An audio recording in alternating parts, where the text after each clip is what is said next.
Philadelphia 76ers. Me, Steve O.C. Dub. We're going to break it all down, give our thoughts, and why is this deal, is it going to work? Is it not going to work? We're going to talk about it all and more right after this.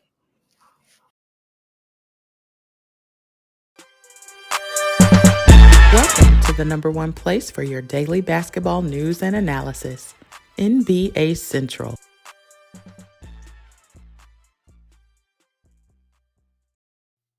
All right, brothers. We was wondering and looking at kind of all the head coaches that have been firing. We got some news that Adrian Griffin, I don't think he's officially been hired yet, but he's looking like he's going to be the next coach of the Milwaukee Bucks. But we got an official hire here now. Nick Nurse officially hired by the Philadelphia 76ers. Fellas, how you guys feeling about this one? Who wants to take it away first? It's very interesting because this is a different type of team for Nick Nurse. He's usually got the long-armed wingspans from one end of the court to the other court. This is going to be a traditional team for him with probably just Tyrese Maxey and Joel Embiid as the star players on this team. Seeing it's looking like James Harden's going to leave, but he hasn't left. You know what I'm saying? So it's very interesting. I'm not ready to judge yet. I want to see if they want to build the team around Nick Nurse, or he's going to coach this team outright the way it is. Maybe a couple pieces added when you leave James Harden. It's very interesting to see how this is going to play out. Yeah, I kind of figured it was going to lean towards 76ers because to me it was between with the Nick Nurse job, it was between Philly and Phoenix. And I just knew probably it was going to be towards the 76ers side because Daryl Morey knows him. That he spent some time in the G League in the Houston, so he knows very much of Nick Nurse. So, and then you just look at the team makeup. I'd rather go coach the MVP. I already had MVP on my team and I won with him. I didn't have a super special team around me. So for the most part, he let his leader lead him to a championship, and made sure he coached solid games throughout that finals. He gonna try to do the same thing here. So I've always said that he seemed like a very X and O's coach, and his adjustments is pretty good. So it's really gonna show on this team for sure. And that's the thing that I think he does. We got a comment asking, what does he do better than Doc Rivers? Defensive adjustments. That's the biggest thing. When you look at this team, and that's kind of one of the things that definitely hurt them in this playoff series, a couple playoff series ago, like, is that defensive adjustments. And I think he's going to come up with a defensive scheme that gets the best out of the roster. And I also think, keep in mind, if James Harden does leave, they don't have a lot of cap space, but they have some flexibility. They can go out and get him some defenders that he can use to help mix up that scheme some. And I like this hire by the Philadelphia 76ers, Nick Nurse. He gets right back in a team that is going to be right back in contention, right? He doesn't really he's not going to sit down and have to go through the development like Ime Udoka went to the Houston Rockets, and it's going to take him some years before he gets back up to what he had with the Celtics. This Nick Nurse comes immediately into a situation similar like he had before, has an MVP there in Joel Embiid, has a young stud in Tyrese Maxey who's growing and developing some. And I even like the Tobias Harris. They have a lot of 1-year contracts down there left on in Philly. And so if now the GM, if Morey wants to start getting a little bit creative to kind of reshape that roster to what Nick Nurse likes, they're in a pretty prime position to be able to do that as well. Now I have a question. Seeing if James Harden, let's just say he leaves, you got Maxey, Embiid, and Tobias Harris just moves into that third option. Do you give Nick Nurse a couple years to bring good results, or you need that immediately? At this rate, who knows? Like, especially how they firing coaches now. Like, maybe a couple seasons ago, I would say he probably had 2 to 3 years. Now it's probably like two max. He probably got 2 years max. And to me, I feel like it's a better opportunity because I feel like out of all the years now they can finally build around Joe and B right. I feel like in the past years they decided to build around Ben, and they've been regretting that ever since. And now it's time you realize who the dude is now. I don't know why it took you so long, but you realize who the dude now. He's an MVP. Build around him correctly, aka surround him with shooters and defenders. Yeah. So looking at the deals left on the Philadelphia 76ers, they have Tobias Harris, 1 year left on that deal. Melton, A couple of years left on that deal, but that's a very movable contract. Cork Maz, another $5 million. So they have some flexibility in what they can do.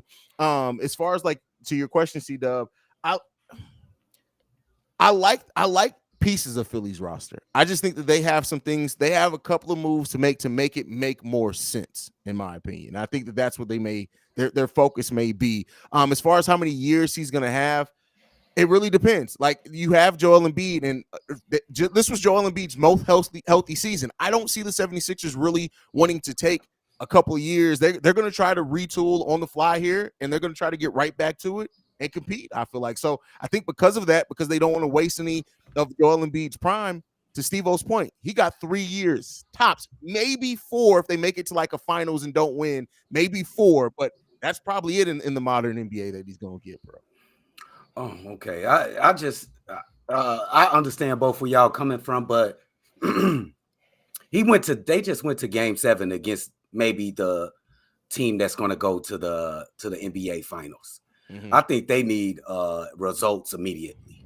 Yeah. I think they thought the problem was Doc Rivers. I pretty much don't think it is Doc Rivers. I don't think it was. I didn't think it was Doc Rivers to a certain degree, even though it was certain defensive key moments where he does lack and doesn't make adjustments, and he's proven that. But to me, his stars quit on him. That was just a majority of my thought process. But I just think they should approach this offseason how the Bucks could approach their 2021 offseason. Or 2022, which one it was? It was like a couple years before they got the year they got Brook Lopez in them. Yeah, because they was on the precipice, and it was just like there's just a couple adjustments around this team that they could mess with. Like you said, I think you just said, hey, Tobias on his last year. I'll be ready to just play the rest out. You finna be gone. Because it's just time to move on from that point. You realize you should have had Jimmy. He have been living up to his as a 3 and a 4. He just hasn't been living up to it. You're getting paid over $100 million. It's just time to move on and just fit around somebody around Joe Embiid. Find out who he wants to play with possibly and see if you can make that work. Yeah, I mean, you got James Harden here, shit. Yeah, that's true. I mean, and the thing is that I did think coming into this offseason they were going to decide between Rivers or James Harden. It seems like we're going to see offseason where both of them go away. I didn't expect that coming in. But I do think when you're losing James Harden, and unless you do something on the fly, they can't really say, hey, if you're not here, if you didn't do anything in 2 years, that's on you, because they're missing, regardless of what you want to say. That's a big piece of this team, and that's not something that's easily replaceable. Yes, and absolutely. I do think that they may use some of their expiring deals if they want to get creative to maybe trade for a disgruntled star or something like that. They may get creative in that. Morey has shown that he that's kind of his bag, right? So we'll see what that means, man.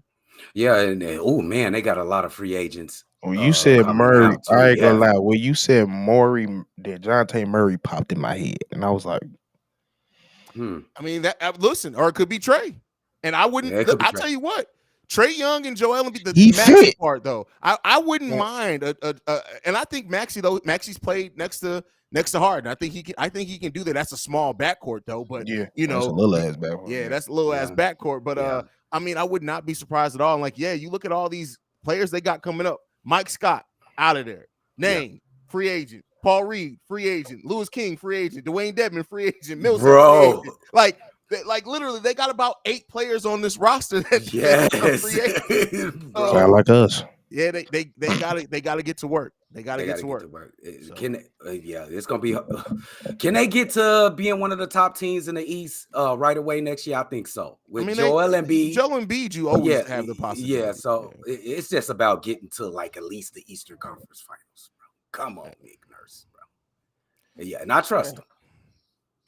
Yeah. So, I mean, hey, it is what it is there. Steve-O, ultimately, do you think that Nick Nurse is going to be the coach to get the most out of what Philly needs down there? Do you think they can get to, saying win a fight? It takes so much to win the finals, but do you think in Nick Nurse's time they're going to be able to get to a finals? If you had to put your stamp on it. I mean, it's not necessarily him I'm worried about. It's like, how is Joel going to, like, it's really like, if he gonna turn Joel any better is what I'm looking at. Is Joel good enough? Like, we know he's good enough to win MVP. Is he good enough to win it? Because it's not really I'm not so keyed in on the coach. Like, trust me, coaches is important, and he's definitely showed he know how to do it in pressure situations. But when it comes to this team, I'm really looking at the players. All right, Yeah, that's fair. That's yeah, fair. that's So we got 3 more vacancies. We got Detroit, Phoenix, Toronto. Mm. Who do you think? And I think, we'll see, right? But who do you think? Do you think Doc gets another job? Do you think Monty Williams gets in one of these positions? What do you guys think? I'm gonna say like CJ the Truth said earlier. I can see Monty in Toronto, but if I'm Doc, I might sit a year to see. that's what I was Just thinking too. chill, Yeah. just chill for a year or something. I think Doc needs to really. I think that'd be good for his career to just chill out for a year, bro. Because he got this negative light on him. Maybe you want to fight, fuck that negative light, and just make your own. You know what I'm saying? Negative, and just get right back in. But I would say just take 1 year off and go. But you said Detroit is open. I see Monty in Detroit personally. I see Monty in Detroit. I see Monty going to Detroit. I think that young roster being able to shape and mold that, I can see Monty in Detroit. And I know that's probably not the common thought because most people think Monty's a good coach and he may want to go to a situation where he can win immediately. But I can see that roster. I can see that as well. Being Monty roster. That's that's a Tyson roster for sure.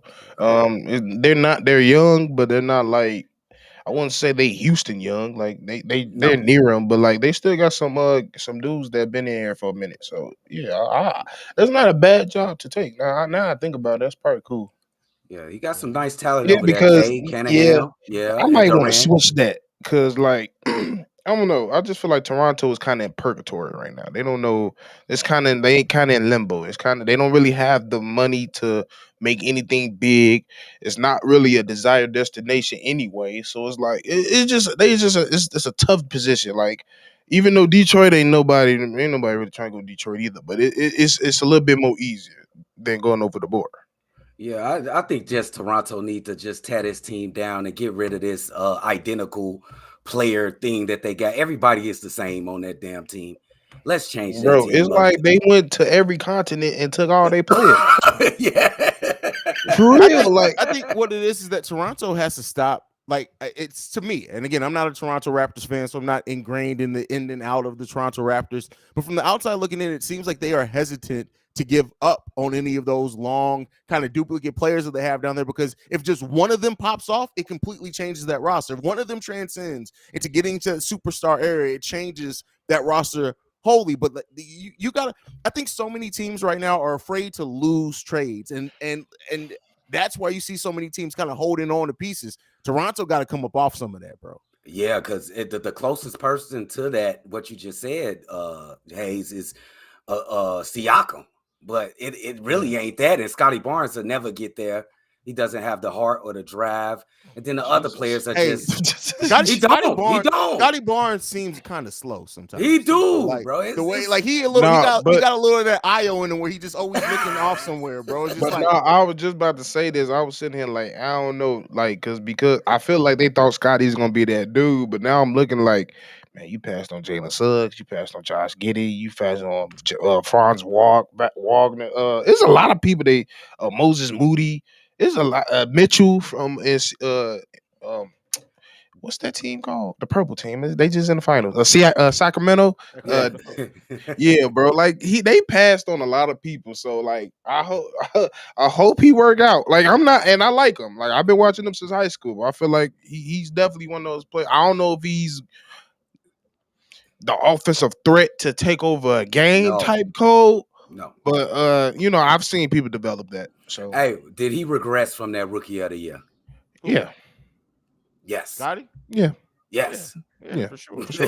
But I think it was also because he regressed because I ain't gonna lie, Pascal got better. Like his bag got way better. Bro, like a lot of the plays they ran for Scotty, Pascal like I got it. Like he started because you really think about it for like 6 years straight, Pascal bread and butter was I'm going straight to the post. Yeah. Now he got a handle, he pull up everything 15 foot.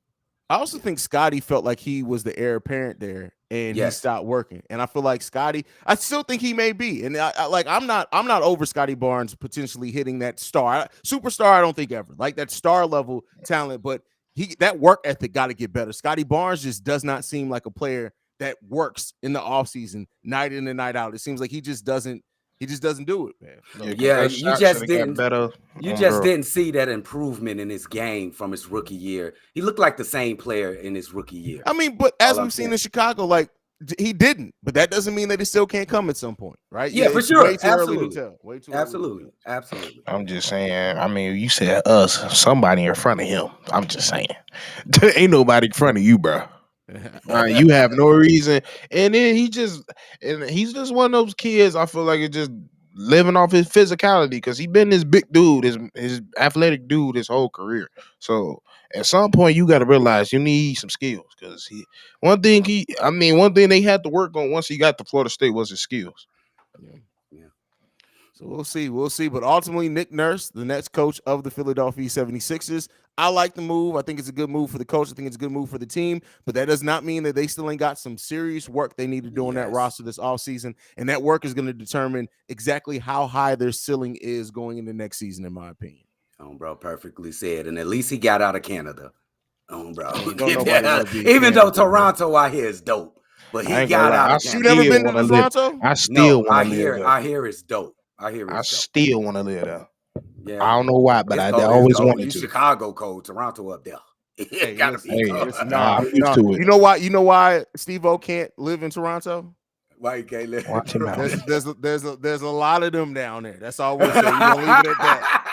There's no, you gotta say it because them can be a lot of things. The things that Steve-O likes. There's a lot of Alanas down there. Is what I'm gonna say. There's a lot of red bone women in Toronto that and you gotta watch out, bro. You gotta watch out. Like they're gonna be having Steve-O eating neck bones and shit like that. That nigga ain't never coming back, bro. That's it. That's done. The Steve-O is done. We literally gonna be like, Steve-O, you gonna come record? Steve-O gonna be like, you motherfuckers don't leave me alone. I got a chick sitting on my lap right now, feeding me star fruit, nigga. Leave me alone. That's gonna be what he says. Like, look at Steve. He got nothing. I tried to take it easy. He said, say it, so I said it.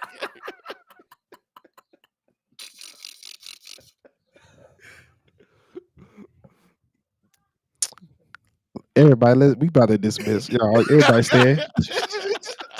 Everybody stand. All right, y'all. That's it, man. Thank you for tuning in to this emergency episode of NBA Central. Y'all make sure y'all go check out C-Dub over at the Cognac Boys and Chicago Bears Central, where you can catch him doing his craziness over there. Steve-O, every single Chi-Town Sports Central podcast, he finds his way on at some point in time. So you just find them all over the place. Me, you know where to find me at. Make sure you guys say subscribe, tune in to NBA Central. You can follow us at NBA Central Pod on every social media platform. You can send us any feedback, questions, comments, concerns, NBA Central Show at gmail.com. And then lastly, text messages, voicemail, 773-270-2799. We about this mug. I hate y'all. Steve-O. I hate y'all.